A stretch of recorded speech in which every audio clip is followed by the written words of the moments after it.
So we are back, and we are back for part two. We are starting with William meeting Ruby at work. So Ruby has just had her day. She has just interviewed Tamara, Tamara, right? Camera. Tamara. Yeah. And here comes William, and he is peacocking for her coworkers. They are impressed. She is not. What's going on in this scene? Well, here I am back again with another Pretty Woman scene, right? Proof is in the pudding. I got a man who's got money and will take care of me. And the fact that it is the backdrop of three women in retail, something to prove to three women who are sales girls.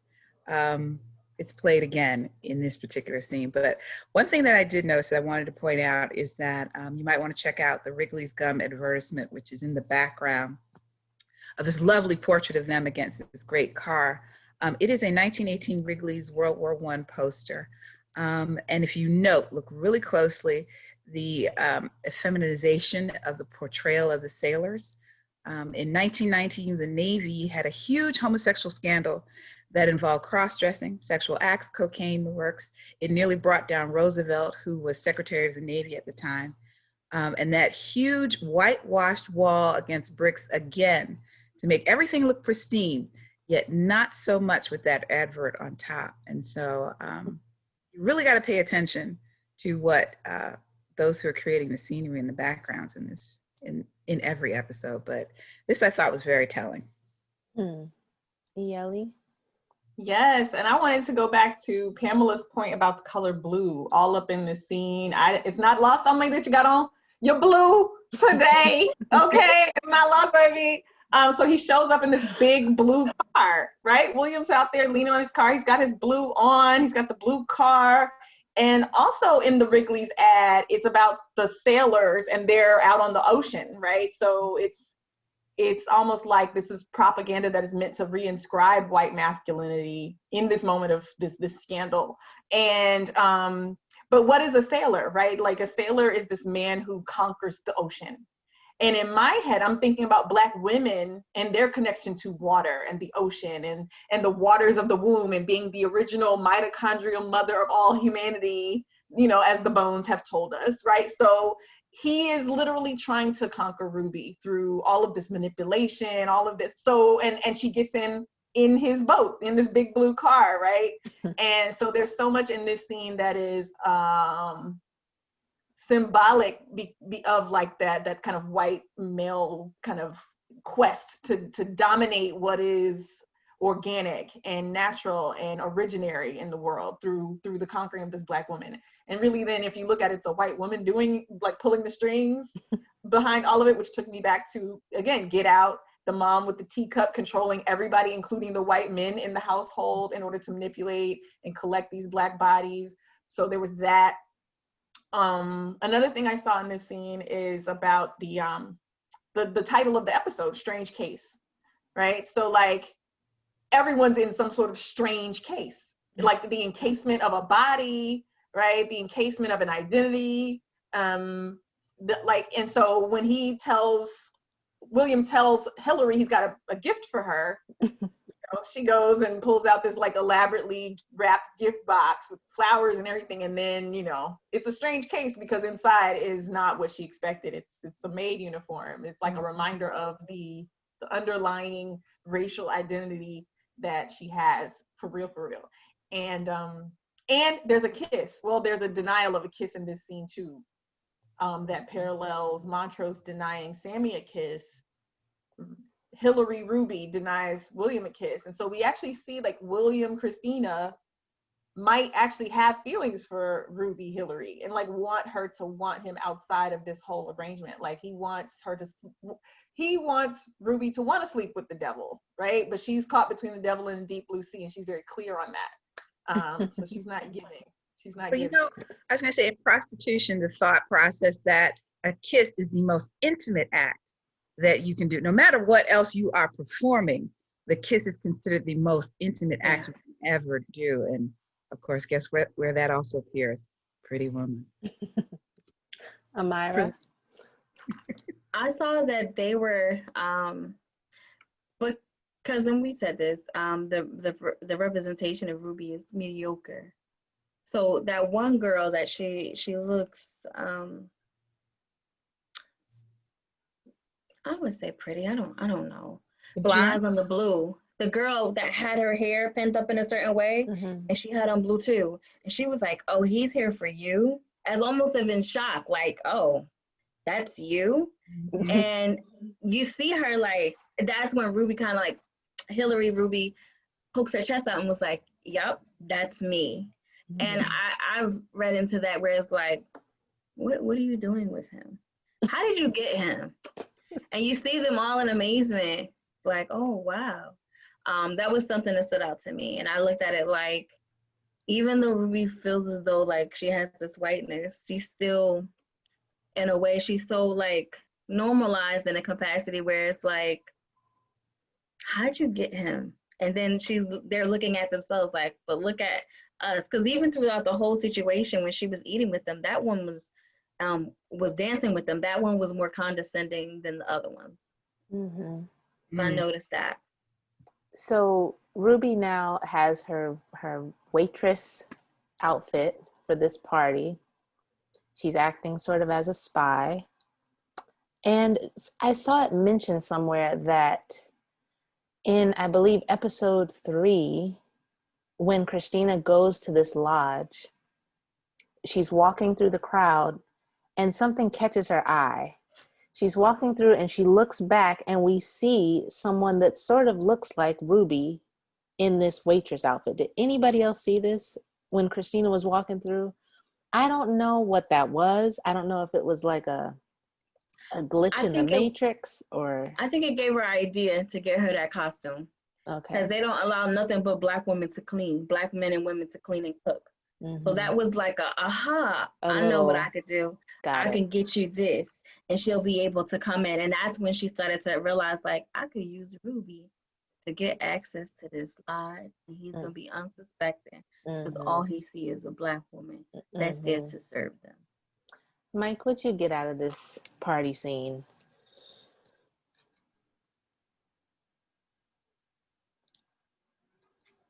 Uh-oh. You're still muted. Oh, sorry. Okay. So when Christina actually shows up, we learn that William was killed, and killed in a fashion that resembles, well, I saw it as Emmett Till. He was dumped in, she said he was dumped in the river like trash, which is what they did to Emmett Till. And so now we should be thinking about, all right, so how does this work? If William was killed, how do we see William? If in episode 2 Dell was killed, then how are we seeing Dell? And so that was the prompt for that. This whole scene is super weird, but we're gonna get to some of the good stuff in a minute, I guess. Oh yes, we are. Because we're gonna get to it. China. Yeah, this scene was really weird. I'm glad that Amira mentioned, that was an idea to Christina to like, oh, maybe let me use Ruby because Christina can't get in and bug anything as Christina, and William can't get in and bug anything because he's supposed to be dead. So,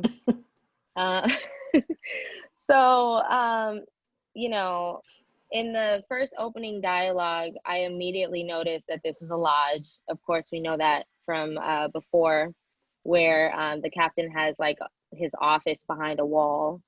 And so it's mentioned that the captain's accomplishments are seen as a way to immortality.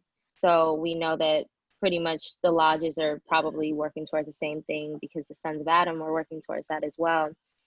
It's also acknowledged that there was a loss at Artem, hence the whole lodge crumbling down, and that initiation still must remain exclusive. So it's also mentioned that there's a loss of members after Hiram's death as well. And so, but the captain still seems, very, very confident in what he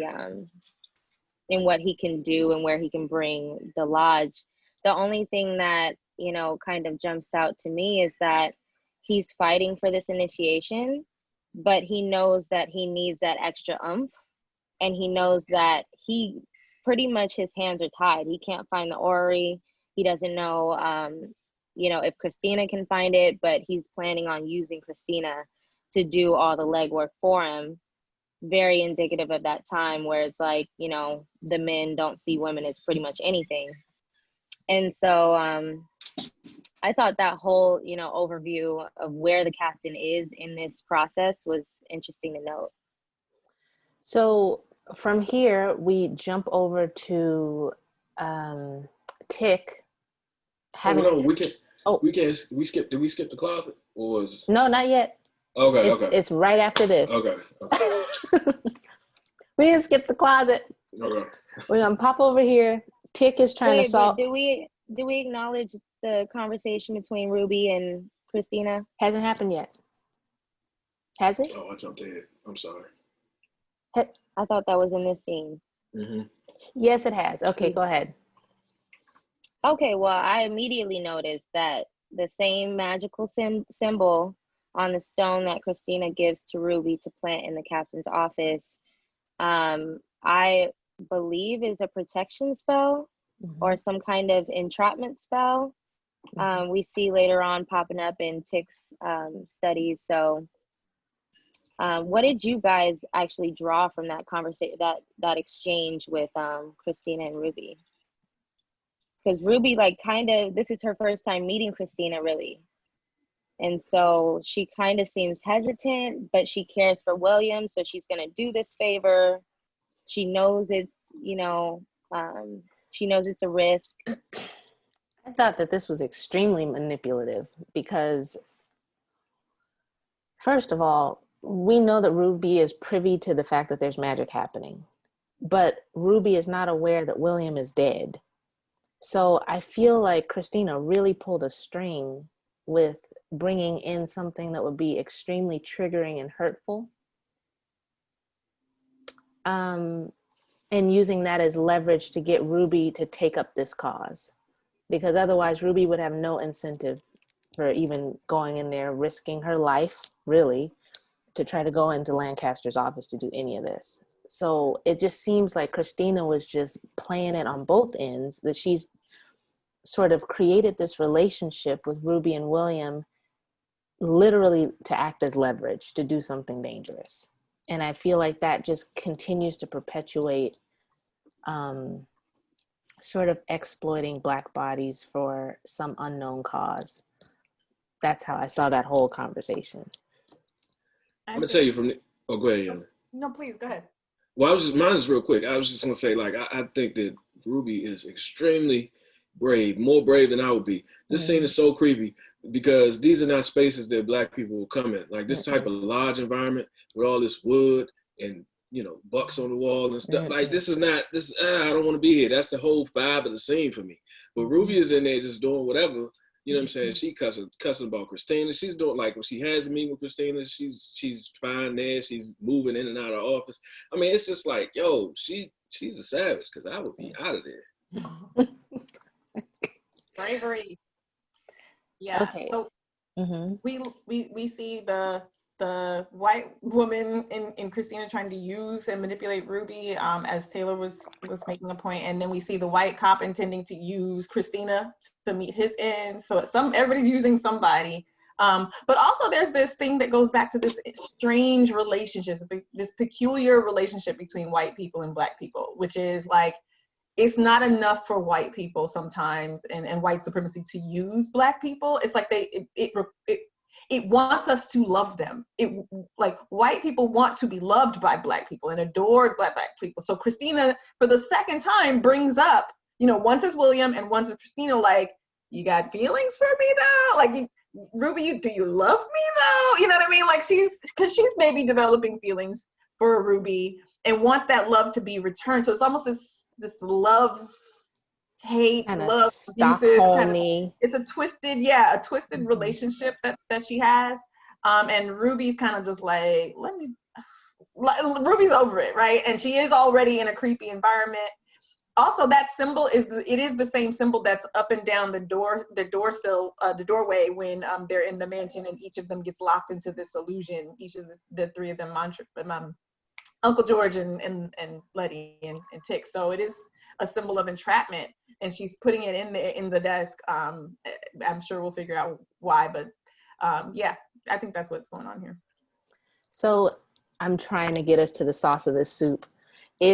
I know we're going to get to the closet, but first they throw us over to Tick and Letty. Tick is trying to solve this mystery. He's decoding what's on the inside of his ring.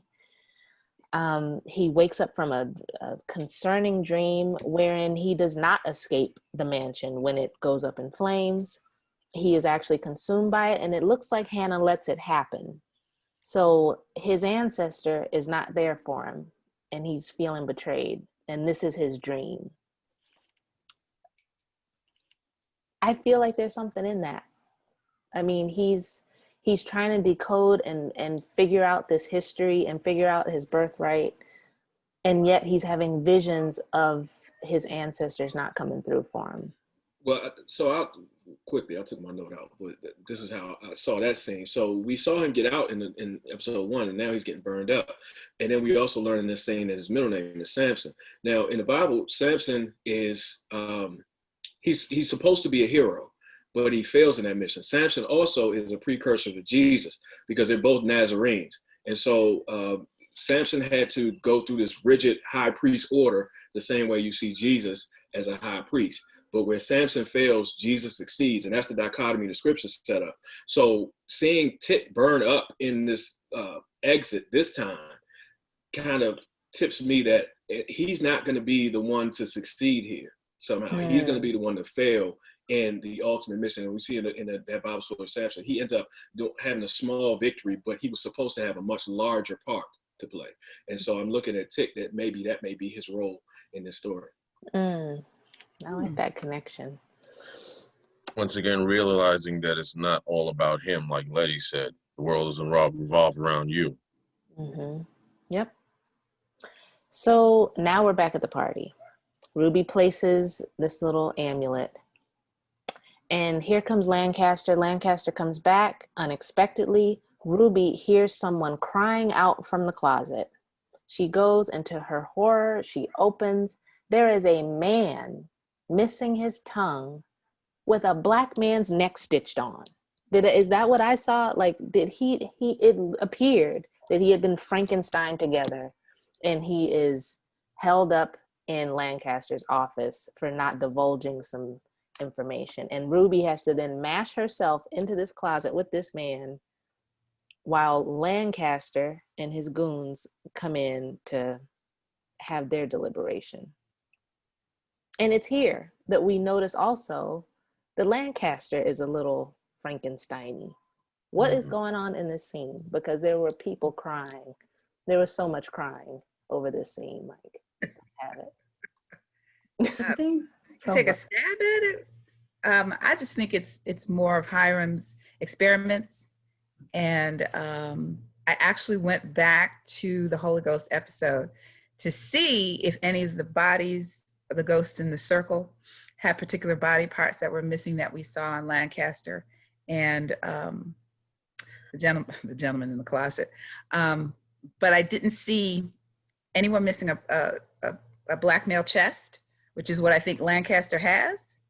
And the neck part, I couldn't fit it to a body, but I suspect since we saw that tunnel has so many bodies down there, who knows what year, what time these bodies were sewn and extracted and doing whatever, you know? So I think it just ties back to Hiram. But I don't understand why the guy in the closet owes money, but you slit his throat so he can tell you the truth. Oh, took his tongue out. Yeah. Yeah, I don't, yeah, I'm lost. It reminds me of a mobster movie. How when they did bad stuff, if you were caught talking or they suspected you telling information, they would cut your tongue out. It also what I noticed was, I think the exact thing you were saying, Hiram made Lancaster in a way to me. That's why you see the friendship going back before everything is kind of like transitioning. Mhm. So I think that's why Lancaster was so privy on getting that Ori. Like his main focus is the Ori. Like, where is it? And he's mad at Wiltina, saying, you know where it's at, and you took something that was rightfully mine. So I think he's definitely a protege of Hiram.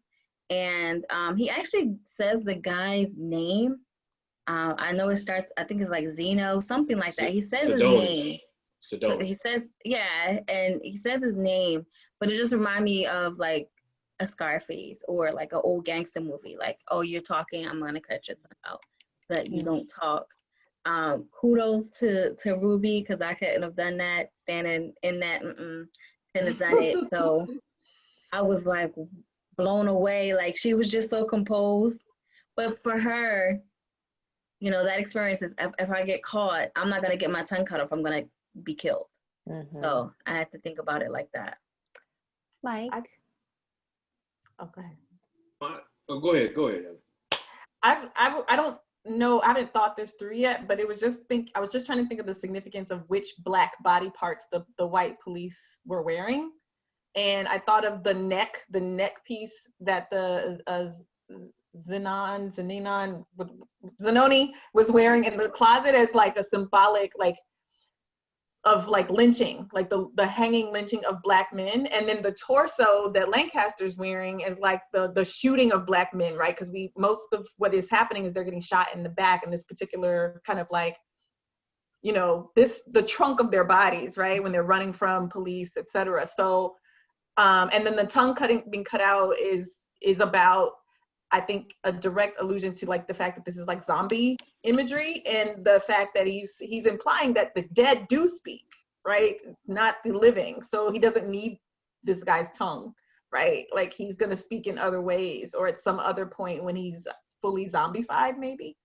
But I'm thinking that this is like a direct reference to souvenirs, body parts of Black people, particularly Black men, that are taken from lynchings. They took tongues, they took ears, they took fingers and toes, they took penises, and kept them. But like, what if they just wore them? You know, I mean, there are also incidents of that too, and all kinds of even sicker things in history, of using Black skin in various creative ways in the wake of these killings. Yeah, my note here is just, what the fuck? I don't like, when I saw that black chest, like, that's all I could write. It was just like, yo, this is crazy that this guy, so of course it gives you Get Out vibes because of the use of the Black bodies and things like that, but it also just expands the dialogue about how they're using these Black bodies. It's not just to mutilate them and do this time travel stuff and all of these experiments. They're actually using them for themselves, which is so just, it's so gross. And we get the answer to the question that we had last week: who's in the closet? We know this guy's in the closet with a black neck. And then we get two more questions, because they mentioned a Winthrop Observatory, which I hadn't heard that before, so I don't know what that is. And then Horatio. Who is Horatio? Horatio's pages. Sounds like a different set of pages that they're looking for. So those were the two questions I had, in addition to my initial WTF when I saw him take that shirt off. For some reason, this like screamed necromancy to me. Like, I just felt like there's something connected to Hiram Lancaster and practicing some sort of dark magic in opening whatever portal they need or acquiring whatever they need. But I just got a necromancy vibe when I saw, because he wasn't dead. Master it, because and didn't master it. Yeah, Lancaster burst in the room because he's sweating like a pig. He can't control what happens with the perspiration on a body that doesn't belong to him, you know? So he's struggling. He's got all these shirts there, you know? So, and I don't know if you guys caught, like, through the blinds where Ruby is looking out, he's like scratches his torso, and then he like throws some oil or some kind of ointment in his hands, and, you know, I assume they don't show, but I assume he starts rubbing his body. But he does like show a discomfort, like, this skin is not mine. I don't know if you go back and see, like, it's just a short little quick blurb where he like scratches and then he goes shh, like, you know, he's almost trying to soothe some type of irritation. But yeah, no, so Mike, just to clarify, Horatio and Winthrop are the same. It's Same person. Horatio Winthrop, Okay. yeah. Okay. And that's the person who owned Letty's house before. Hiram was a follower of Winthrop. And I believe that Hiram hid Winthrop's pages somewhere in time, hence why they would need the orrery, most likely.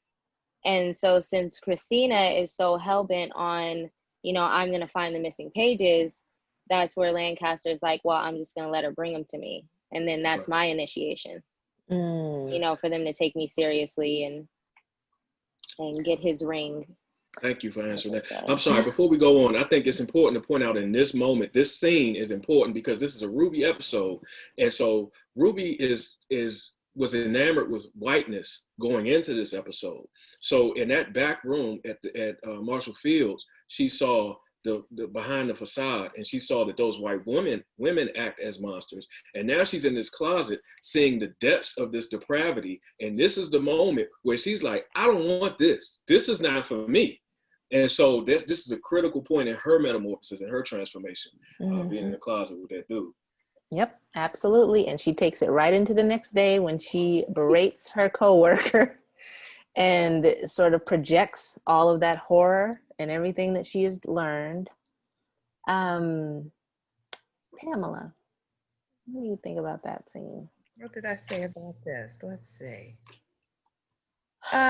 You know, the idea, you abhor the idea of having to hang with your white co-workers. That's what I call them. That's what happens today still. Worlds that you don't want to collide. We're talking about Ruby and her black coworker, right? So this kind of commingling that we don't want to do, but we have to do because we want to keep our jobs and we want to appear like we care about it.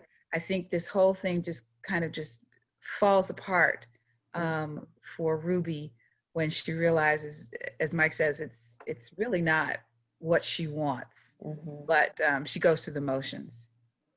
So from here, we jump back to Montrose and we realize that he was actually there. And this kind of confused me because it seemed like more time than this had gone by, but really Montrose was here at Sammy's hotel. Sammy's getting ready for the ball. So here we are in Sammy's hotel room and we are given an introduction into Montrose's social circle that I don't know that I could have guessed that it was going to get this in depth into this world, but this was a wonderful sort of humanizing chapter of this show. And I thought that they did this very tactfully, and I liked it. I liked seeing all the behind the scenes, all of the getting ready, all of the energy, and seeing Montrose still feeling out of place, still not saying a word, but being present and slowly looking like he's more receptive to receiving some of that energy and attention and love.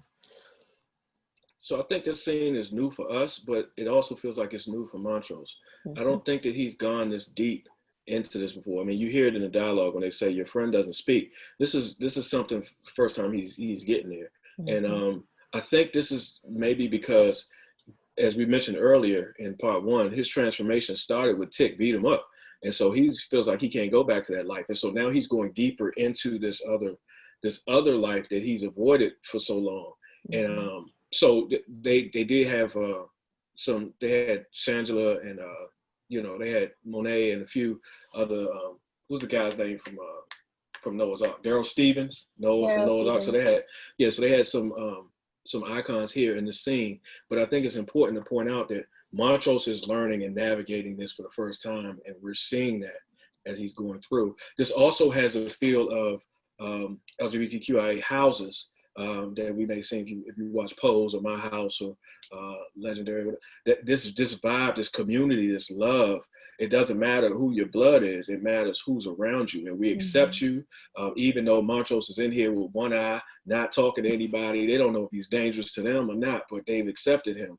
And that type of community is something that I think everyone can learn from. Yelly? Yeah, I echo all of what has been said. I enjoyed this scene. Again, like we see Ruby kind of attempting to luxuriate in the bath. We see he's kind of luxuriating in this environment. He's just letting the environment be and letting the environment influence him quietly. And this is one of those starts. Like this is where he, I think, realizes he can't go back into that cocoon. He's just got to keep going forward. And that there's love on this end. They ask him if he and Sammy have kissed, and that is kind of like elided. He's not being direct about that, but it's definitely, you can see kind of he begins to brood and marinate on it. And the song, I have to talk about this song. Moses Sumney, if you don't know him, Get Your Life. He's an amazing Ghanaian singer. And I thought about the video. The video for this song, Lonely World, that kind of pulls us into this scene it's a crazy video, but I think it's so important to that the video goes with the song, because it takes place at an ocean side where there's this mermaid on the beach, and you think she's kind of like this stranded damsel in distress, and she's innocent, and her mouth is shut, right? So her mouth is literally like flesh closed somehow. And then Moses Sumney comes in and he sees her. So like with Montrose's silence, you see that too. But then there's a role reversal at the end, and then the mermaid finds her power and drags Moses into the ocean, right?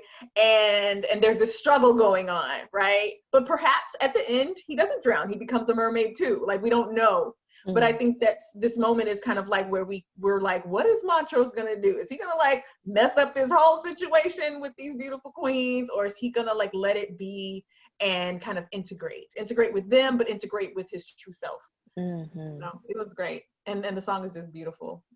Yes, it was. On this same night, we have Ruby and her co-workers at the Southside Club. And wait, can I back up just a sec? I forgot I had a note. So back to when Sammy and his friends are getting ready, Montrose is in the apartment. Sammy refers to himself as this African-eyed cicada, fresh from ravaging Great Britain's shores, referring back to the African locusts that were on the news earlier, in a dance called Locusta Migratoria. And so I thought that was like 3 times the charm in terms of symbolism, because cicadas represent personal change and renewal and rebirth and transformation. And they too undergo a complete metamorphosis. And so it's like whoa, like Sammy doesn't know anything about this, but I feel like that was almost Montrose's like that was almost Sammy giving him permission to just observe if you want to, but like you can let go, like it's okay, and like let me show you in this dance, and let me kind of pull you in and let you know that this is a safe space. Please, oh please, I have to say this. I have to say this. So Sammy makes talks about the Locusta Migratoria, but the Great Migration, one of the things that started the Great Migration of Black people out of the South was the locust invading the South and eating up all the cotton fields. It ate everything in its path. So in addition to lynching and a drought in many parts of the South, the land drying up, there were the locusts who came up and so caused all these Black people to try to find other types of work apart from sharecropping.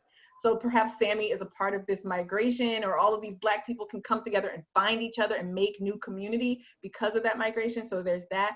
But also these queens are the real butterflies. It's not the white women in the department store. Like, we see all the love and beauty and gentility and femininity amongst this group of Black men in this apartment.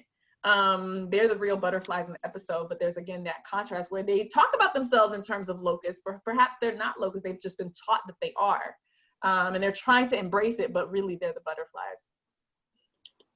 And it's almost like that they, in that scene in the ball, like they are there to interrupt.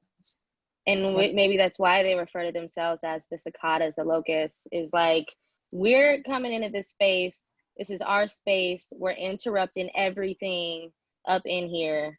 And that's just what it is, and owning that. And very much so, you know, like butterflies would. Mm-hmm. I love it. I absolutely love it. So we have 2 tour guides on this night. We have Sammy leading Montrose, and we have Tamra leading her coworkers into the South Side Club. Ruby looks like she's not having it. And as Ruby begins to get unglued, she allows herself. So there's something in seeing her coworkers dancing and enjoying themselves and living their truth in this situation that doesn't sit quite right with Ruby, and Ruby allows her transformation to happen even at the club. What's happening in this scene? I think Ruby is coming to the awakening, like, you may not like some aspects of your culture. You may be battling aspects of yourself. But when you have a deeper understanding, when you think about how American culture is Black culture, everything is from us. So you look at them and they're in the platform where they're having fun, and they get to be authentically free. And Ruby's like, well, this is my space. You know, I should be free here. So I think that was my interpretation as to why she kind of like leaves. But another thing I noticed was this exotic presence again, right? But this time it's on the men, where they're sexualizing our men and they're looking at them and you know, they have this false pretense of like, what can I get out of this exchange? So it's harboring on that fact of like that aspect, because they're lusting after them. This isn't about love. Like, love is different. They're lusting after them. Mm-hmm. And you see that in how they're interacting with them and how they're observing them and looking at them. Mm-hmm. Well, they said they were going on a safari. So they went with a certain mentality into this club atmosphere. And I believe this is transformation number 5 for Ruby, right? Okay, so this is the one. Mike, your thoughts on this scene? It's 4, right? I think the last time, I think it's transformation number 4. Is there one? It's 4. It's 4. The last she has one more. The last. Okay, so this is 4. Wiltina. Got it. This is 4. So I think this is the moment when Ruby actually decides. Well, I mean, we know that because she sees what's happening and she goes out.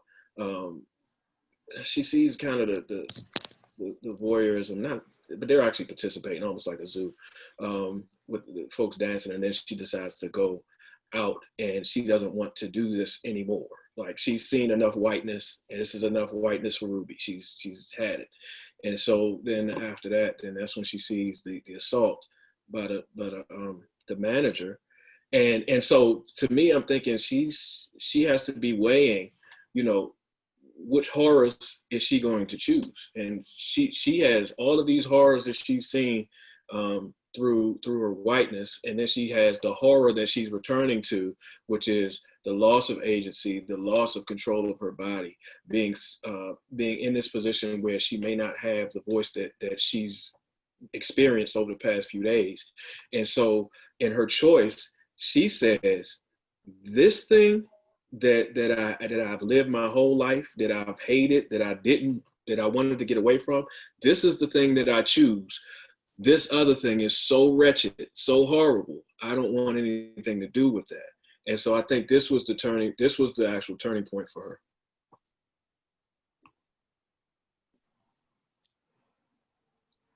Okay.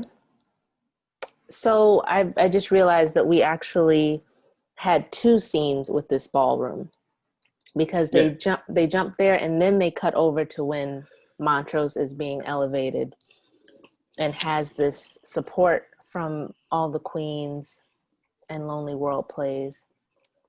Pamela, you have a note here. We have a reference.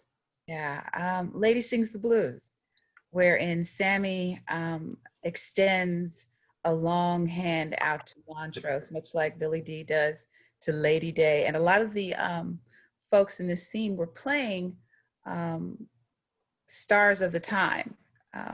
Sarah Vaughan, Lena Horne, they were all represented at the contest. And so when Sammy extends the long arm to say, come join me, I want to rescue you on some level, that is when Montrose begins to transform, when he accepts the hand to step into who he is, not just on the dance floor, but actually who this transformation will make him. Mm-hmm. Yep. So I just saw something interesting in this scene. First of all, we hadn't seen Montrose's personality throughout this entire time, and this is the first time that we see a smile out of him, and so we see that liberation. But one of the significant iconography pieces that was here, African cosmology is based on the Congo cosmogram. And thank you. I know y'all was about to help me.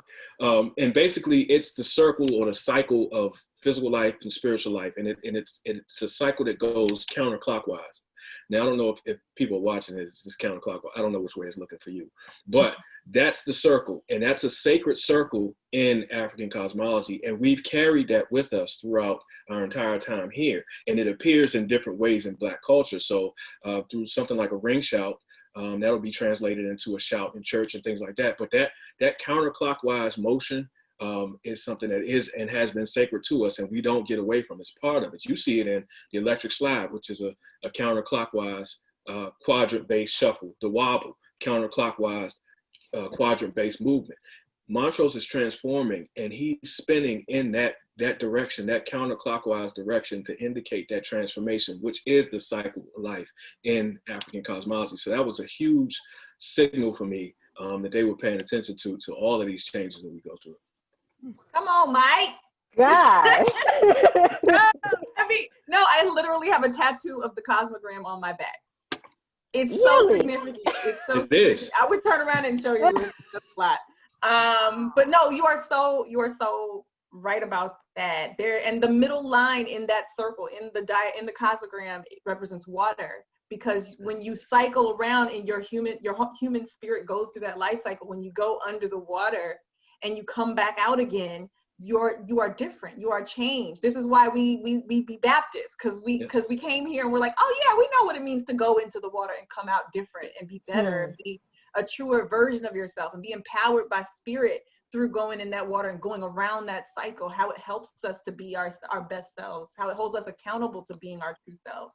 Our ancestors would literally draw this symbol on trees and on the floor to bind themselves into truth, in whatever it is they were about to do. So I just wanted to just thank you for saying that. There's so much that you could say with that. It's so significant, because that is definitely us constantly being ourselves. Yeah. I promise we're gonna just start an academy off this show, because this is just whew. So the next scene we see Ruby. She is still covered in chunks. She's sitting in the foyer and she sees Christina. She starts to question what is going on. Christina introduces the thought of her using her white privilege in a different way, in a next level way. Thoughts on this scene? Pam. I actually came in on the tail end of this, and I was just thinking about what happens with her boss. And so I might jump what other folks are going to probably say behind me, but in the scene with her boss, when she finally decides to, get some revenge, she becomes the very white person that she is embodying, which is, what's the name of our girl, the caretaker? What's her actual real name? What are we talking about? Dell. Dell. So she actually becomes Dell. Dell was responsible. Remember that Tick came over to her very angry about the whistle, and she told him, look, we use that for beasts. You know, we string them up. That's what's actually in this stone house.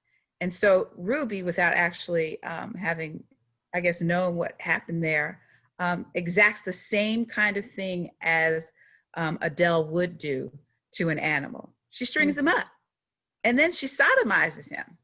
But in sodomizing him, she brings to mind about Amadou Diallo in New York, who was a victim of sodomizing by police in custody. And so this is just, it's a shocking scene. And so But we're not there yet. We're not? No. No. This is when Christina is in the she's sitting with Ruby in the foyer. She hasn't quite Transformed? Not quite. This is when Christina imposes the question, who would you be uninterrupted? This is that moment. I'm gonna let somebody take the uninterrupted part. Mike. So right, this is the crux of the episode. This is Christina posing the thesis framed as a question for the episode. Who are you really uninterrupted? Ruby has seen who the white characters are when they are free, when they are uninterrupted. And the question for Ruby and all of the viewers watching is, who are you, or who do you plan to be if you are ever uninterrupted, for Black viewers? And that's the chief question for any oppressed people. What is your aim? What's your goal out of this? You don't want to be oppressed, and then what?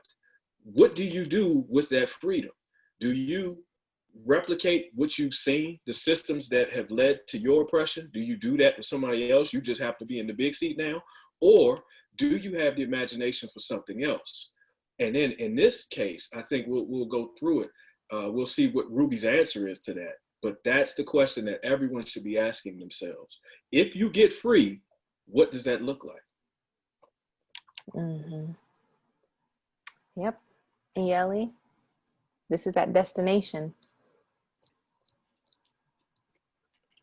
Okay, I don't know why I couldn't unmute myself. But yes, this is absolutely Ruby coming to the realization that whiteness is not the destination. You know, Christina once again attempts to kind of put forth this kind of like a white feminist, let me build solidarity with you, Black woman. We're both oppressed. She tries to say, you know, I understand what you're going through. And then Ruby kind of cuts her off like, cut the bullshit. Like, you don't understand my life as a Black woman or as a Black person. Like, spare me the BS, right? Because she has seen the evil underbelly of whiteness. She has seen, as Mike said, whiteness interrupted, and she's like, that's not what I want. Christina really poses the crucial question, but what she realizes is whiteness is not unmitigated freedom. Magic is the unmitigated freedom. Magic is what gives the unmitigated freedom, right? Whiteness can open the doors, but Ruby done stepped through those doors, and she figured out that what's on the other side of that door is not what she wants. And so ultimately, it takes Ruby going through all of these metamorphic processes to come back to herself. Like the blues woman tradition really is about hoodoo and conjure and magic, right? And that's why so many hoodoo blues songs are about magic. And so she has to be reminded that it's her Black girl magic that got her through all those doors. It's what caused people to kind of gravitate her. It's what gave her the confidence she needed to be here and there and everywhere and take advantage of the opportunities of whiteness, right? And so I think this is really kind of, you can see the wheels turning in Ruby's head here. Yeah, but like, she is powerful as a Black person, that, you know, that there's a Black type of power that is so much more comfortable and affirming for her than the white power she thought she wanted. Absolutely. Yep. And in between this pivotal moment for Ruby and Christina Williams, we have Tick. You like that? I gave her a last name. We have Tick and Letty having their sweet moment, and their sort of Kind of like a little truce, but this is Letty acknowledging her own faith and coming to terms with that. They have their moment. And then we pop back to Ruby. And here comes Ruby inquired about the elevator in the basement, and she's like, what's going on? And Christina just lets her have it. Christina comes up. She absolutely morphs out of herself. William comes back up, absolutely morphs out. She sees this figure that she has been loving secretly destroyed, and her world is shattered. Even with everything she's seen, this was the most devastating thing for Ruby to see. And Ruby is blown away. She says what we've all said since episode 2. You've been William this whole damn time. And Christina looks exhausted. She looks exhausted because as much as everybody else has been running around, Christina's been running around. Wait, did we skip the manager scene? No, okay. That's coming up. After this? That is coming up. Wow. Okay. Yeah, right? I believe so. I know it's somewhere between, it's either before the bath scene or after. Yeah, so I saw when Christina challenged Ruby with the question, the next scene is Ruby answering the question. Answering the question? With the manager. We skipped it. Okay. We skipped it. Go ahead. Ruby answering the question. She goes and she asserts her, what would I do? Yeah, so that's, Pamela, you had some thoughts on it.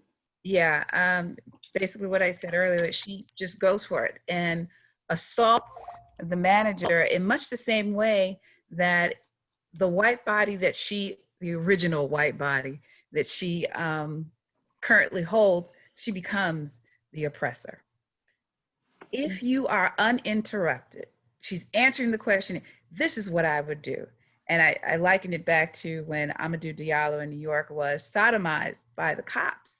This whole scene, as I said, is extremely shocking. I personally was not prepared.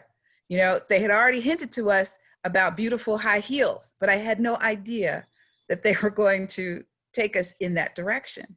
And the fact that she hogties him, she hogties this man, much in the same way Dell would have done on the farm. And you remember, she does that whole speech about they are beasts.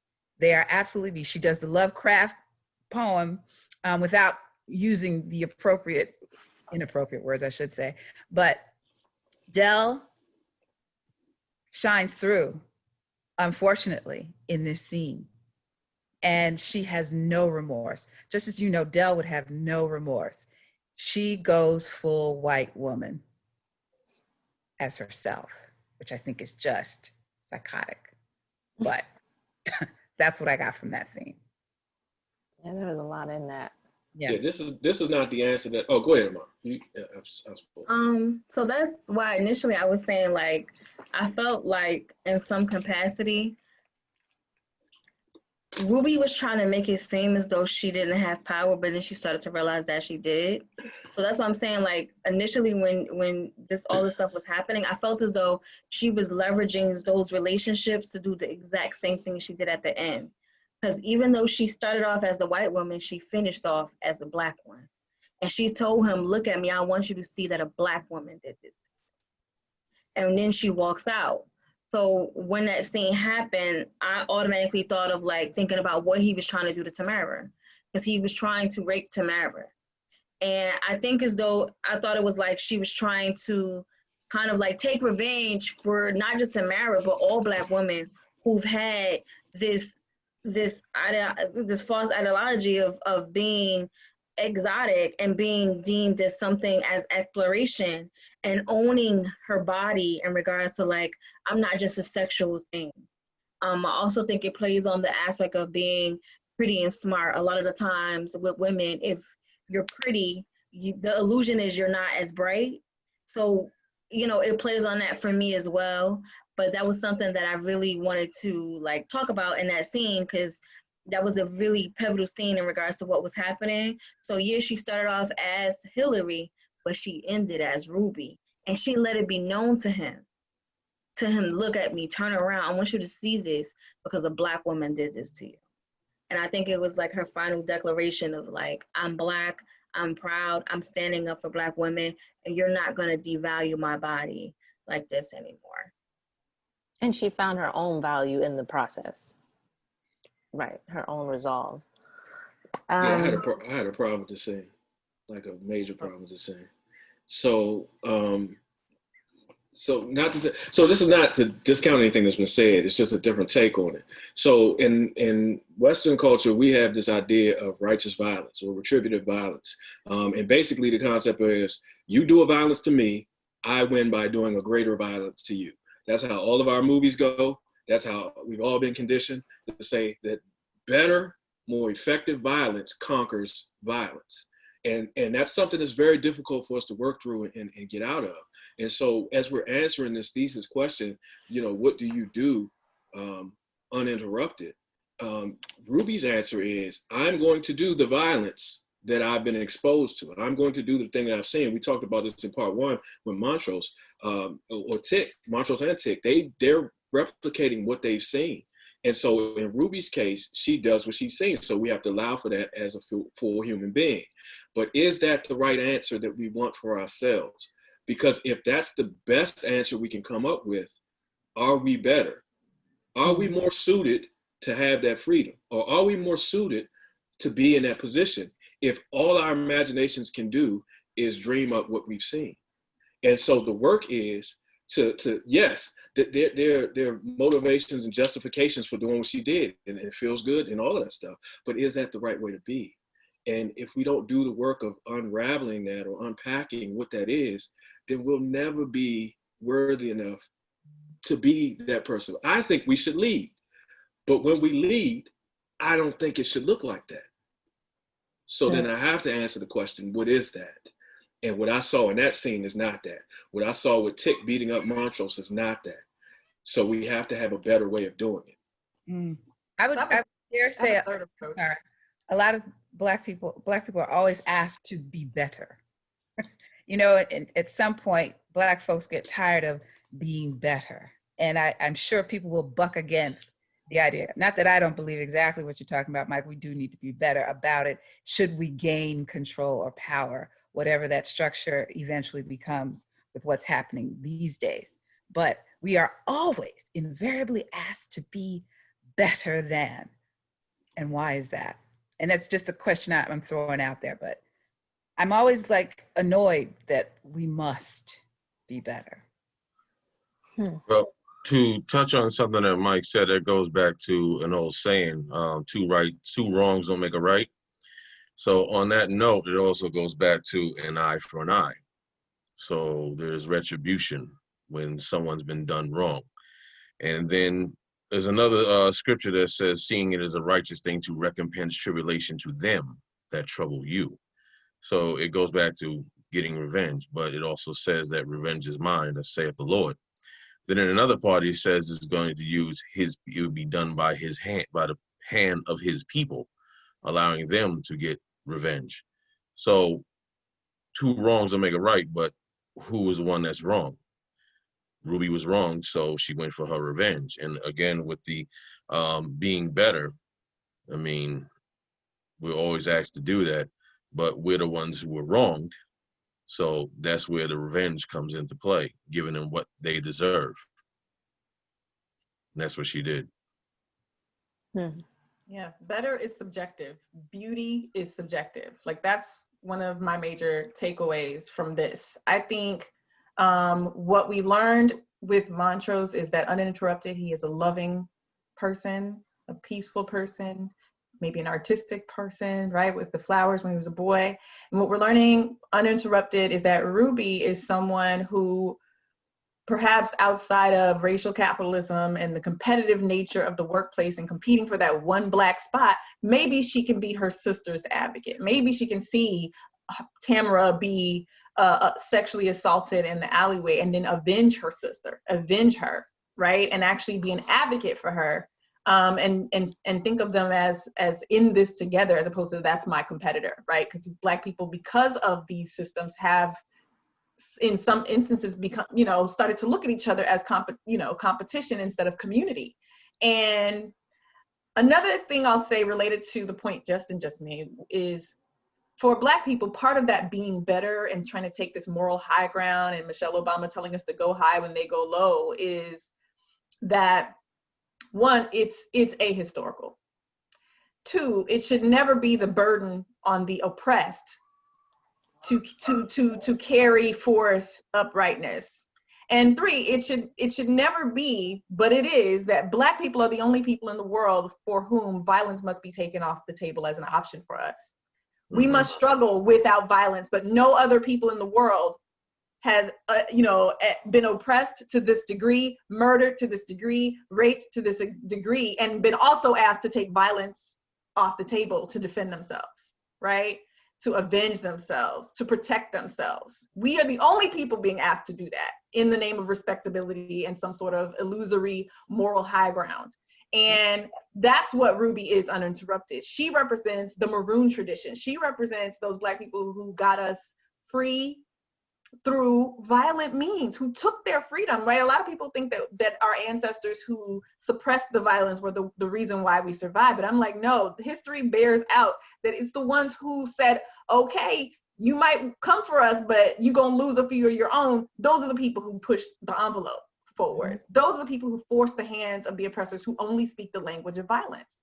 Right. And so that, that eye for an eye theme that Justin brought up is so important. We see literal eyeballs peeking throughout the whole episode, because there's the question, like, what does it look like if we did put violence back on the table for ourselves? If we did say, like, as any human being, if you're attacking me, raping me, killing me, I have a right to defend myself. I have a right to respond in kind. Like, what does that really look like? And that's white America's deepest nightmare. That's maybe why this is a horror film, a horror TV series, but it's something that we really should deal with. I think it's interesting that the Black woman was allowed to exact this violence, and it wasn't just, reproducing the image of the violent Black man as well. So yeah, anyway. So I think just to cap, I love this, I'm with y'all. Like, I want the violence too. Here's the thing: the reason why this show and this episode was so powerful in that question is because Christina is asking Ruby, who do you want to be? Who's asking the question? Who's asking of us that we should not be violent, or that we should be? Who gets to do that? This episode is saying, you get to ask yourself that question. You get to say, what do I want that to look like? Not for Justin, not for Taylor. For me, what do I want?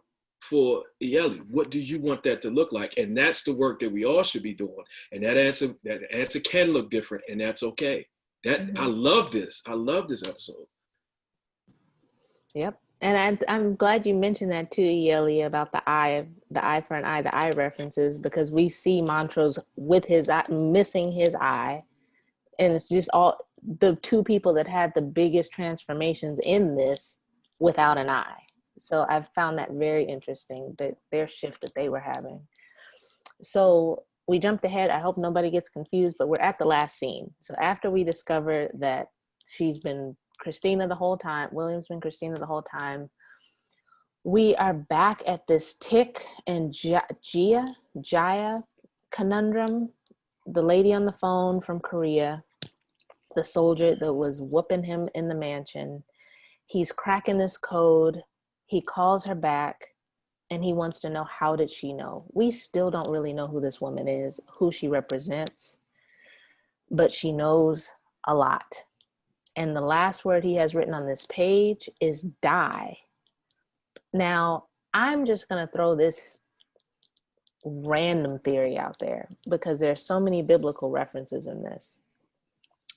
Could it be that in the same way that they were using Tick as sort of the gateway, another biblical gateway was Jesus, and Jesus was sent to die?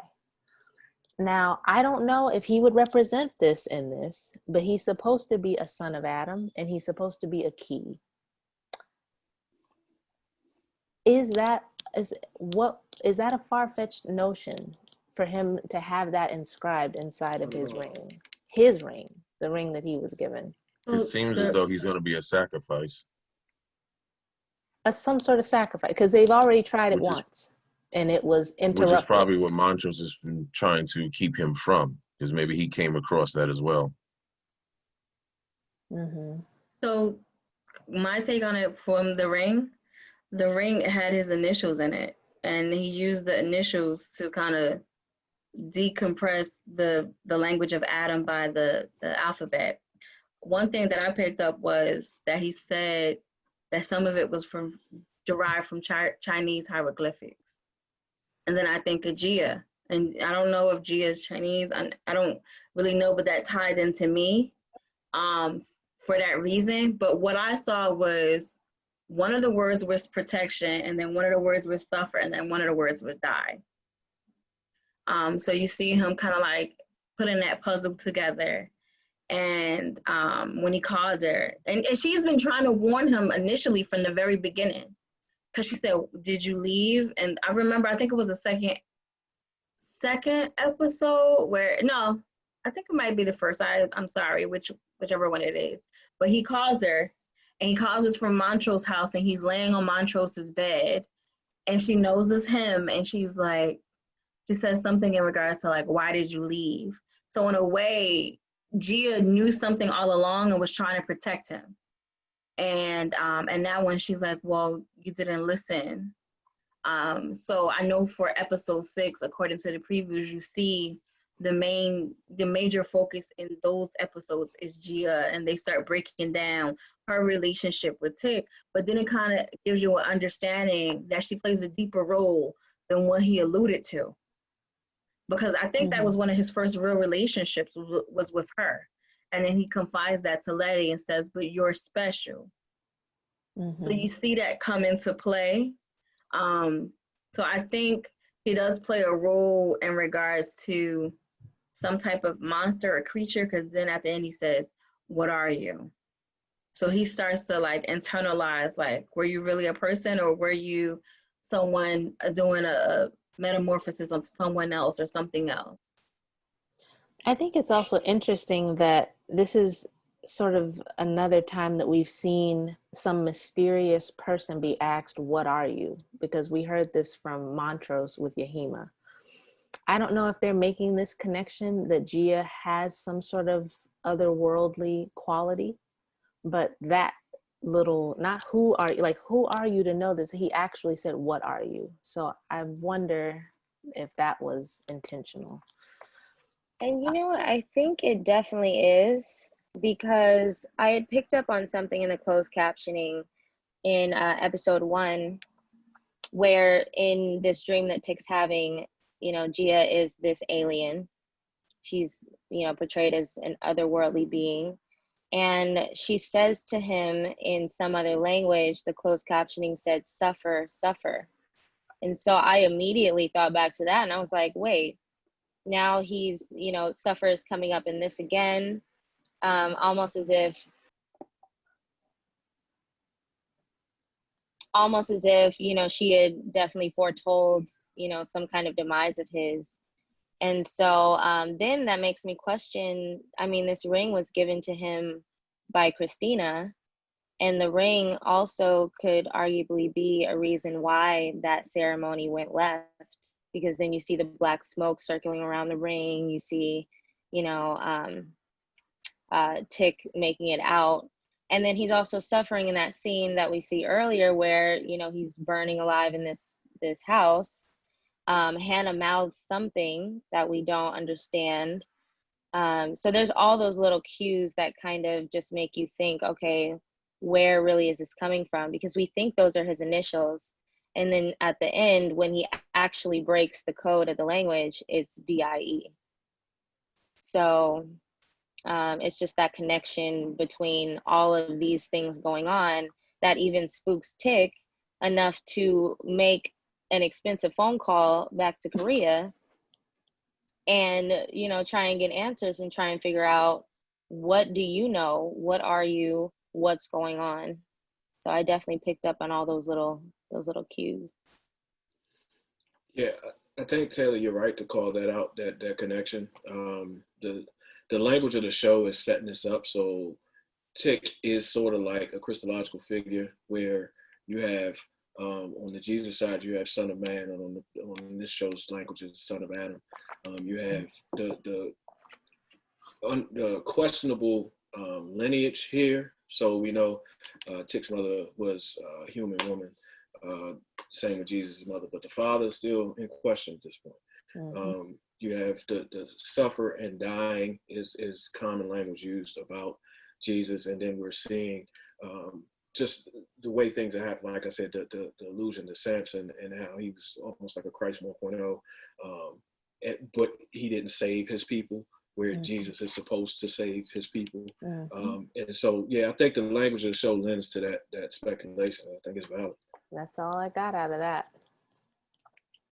So, closing thoughts. And I see I have a note here, China. You found something interesting about it being The Strange Case, the title of it.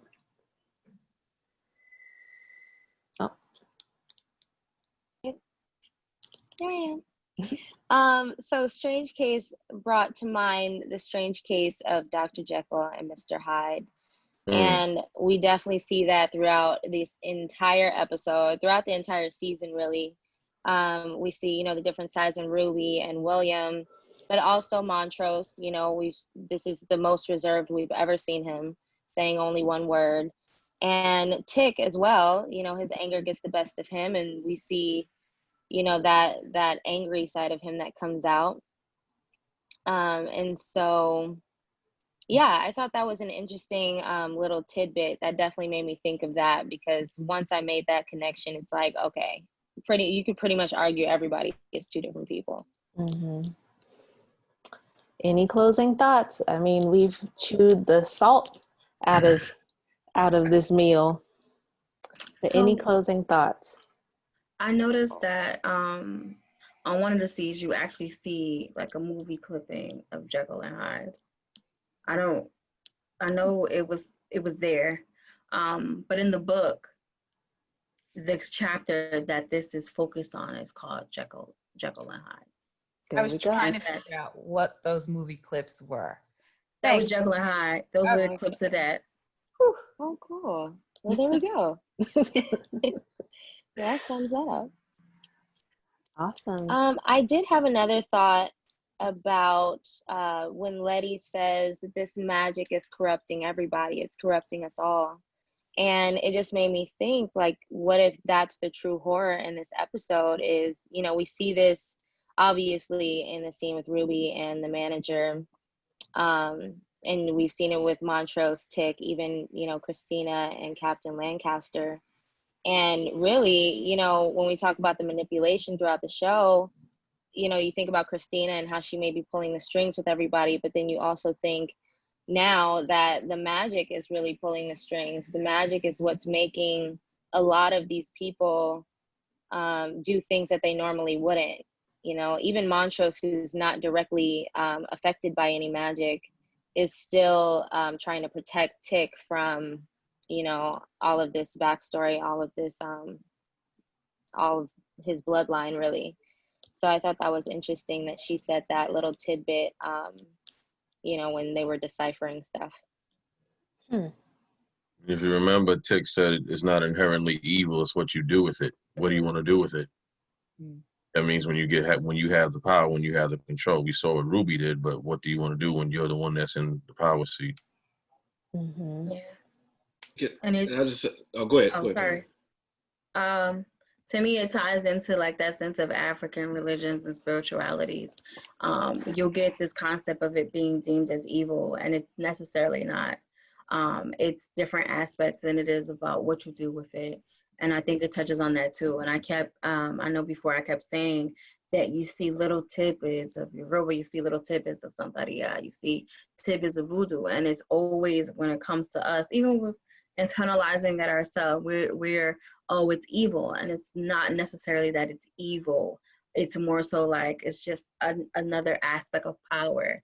And it is like what Tick said about what you do with it in regards to that. Because as you can see, the Caucasians have all this power, and it's what they're doing with it that makes it bad.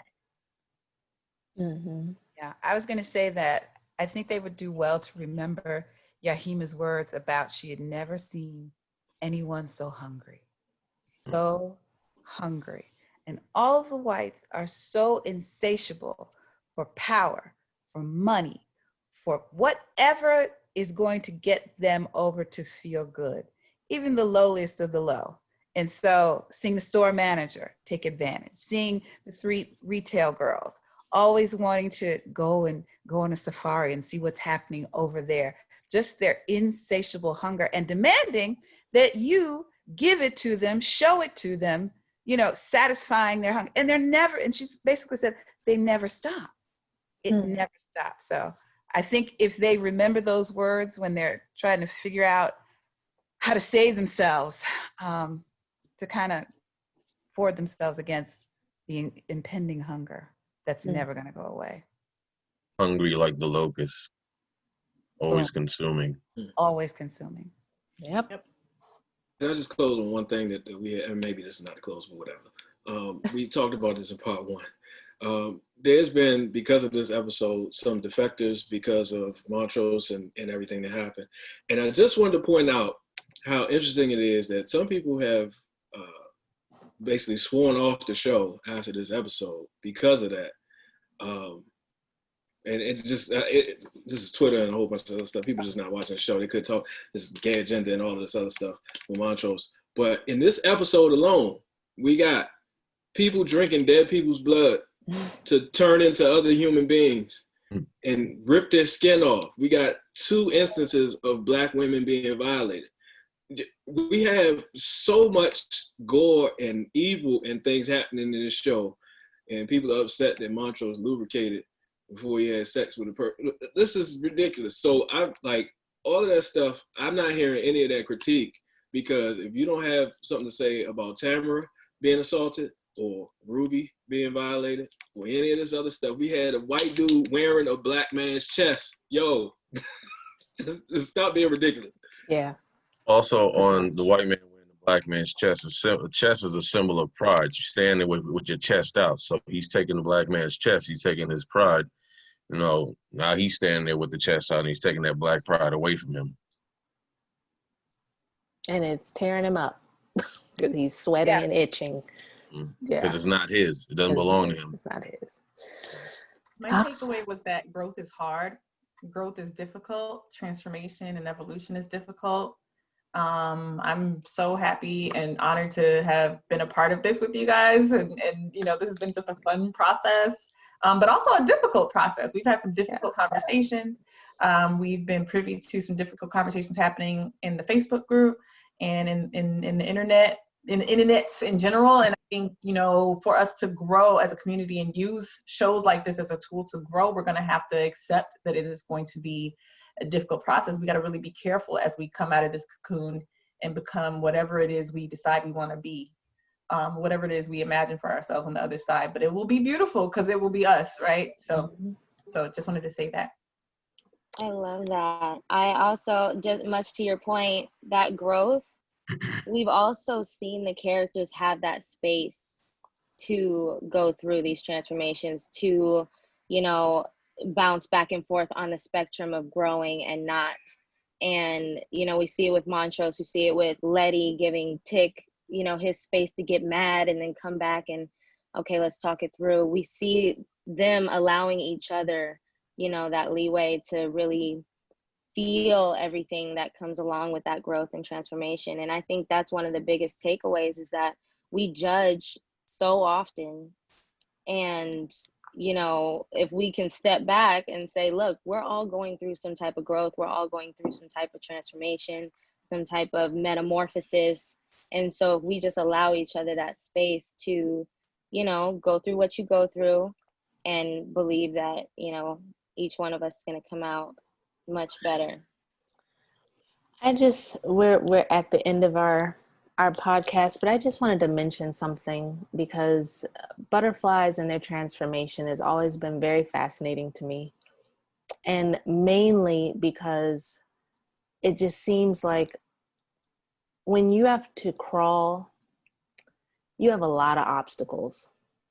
You can't see around them. You can't see over them. And it just makes life very difficult. and there's always something in your path, and there's always something interrupting where you're trying to get. And it's amazing to me, this thought that you can go into a dormant state and emerge as something that's able to fly over what you once had to crawl to get around, you know. And I think that that rebirthing and that it's almost like a second chance in life, I think is a very interesting theme that I saw in this episode. And I think that it's a very powerful theme because, you know, it allows itself to go through that, and it has no choice. It's gonna happen, you know. And I think that this episode was very well done. So thank y'all. We have drained our brains for everyone that has stuck with us through parts 1 and 2 of breaking this down. Thank you so much. Like, comment, subscribe, do all that wonderful YouTube-y stuff that shows you appreciate Black voices speaking for Black stuff. And we will see you next time. Bye. Bye-bye.